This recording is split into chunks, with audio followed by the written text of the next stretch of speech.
Behind Dutch Headlines, the who, why, and how of politics and media in the lowlands. Hi, it's me, Greg Shapiro, the American Netherlander, and here's what you need to know to join the Dutch conversation. Welcome back after summer break to a very special episode. I'm out from behind the desk and here on the couch with the kind of empty space next to me.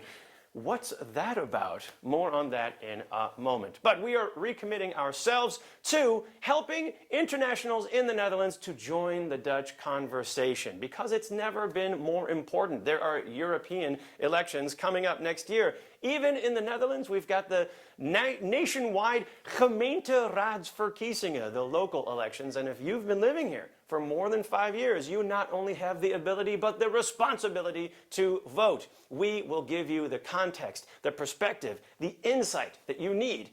Back to the news, here's a preview of some of the stories you can expect to hear more about in the coming months. You may remember in the first 6 months of the year, we were talking about the polder model. Check the back episodes. Basically, it's getting a lot of different players to the table and everybody negotiates. You drink bad coffee until everybody can agree on something. The major players are at the table. The issues are big. The pension reforms, the social accords, which affect the employment and unemployment of you internationals, as well as the energy reforms. All of it has had some progress over the summer, but right now, the whole accord is hanging by a thread, which is why we are introducing a new segment entitled Rumble in the Polder Jungle. Just like Muhammad Ali, Prime Minister Mark Rutte has been taking his share of punches. Is he just doing a rope-a-dope, or are we headed for a knockout here? Speaking of fighting, why are the Dutch so fixated on the fighter Badr Hari? He's everywhere right now. He's got a book out about him. Well, the answer is there's love, there's betrayal, there's big money, and there's a lot of sports, stuff that the Dutch can't get enough of. Don't say that life is not exciting in the lowlands. But it's not just about fighting. Another preview is, well, all we're saying is give peace a chance.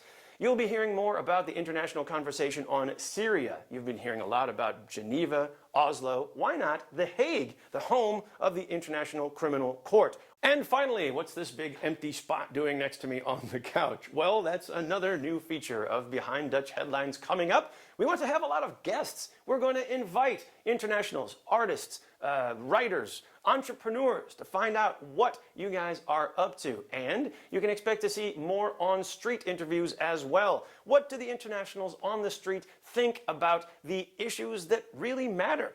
Is the Dutch tax office cracking down on us entrepreneurs and freelancers? I've got kids in Dutch schools. What are their prospects? These are the questions that we will be taking to you on the street. But the third big change you can expect is our first ever correspondent. Wietse van der Gaast, the current producer, director, co-writer of Behind Dutch Headlines, is taking his show on the road. He'll be corresponding from Brussels and giving us the Behind European Headlines perspective.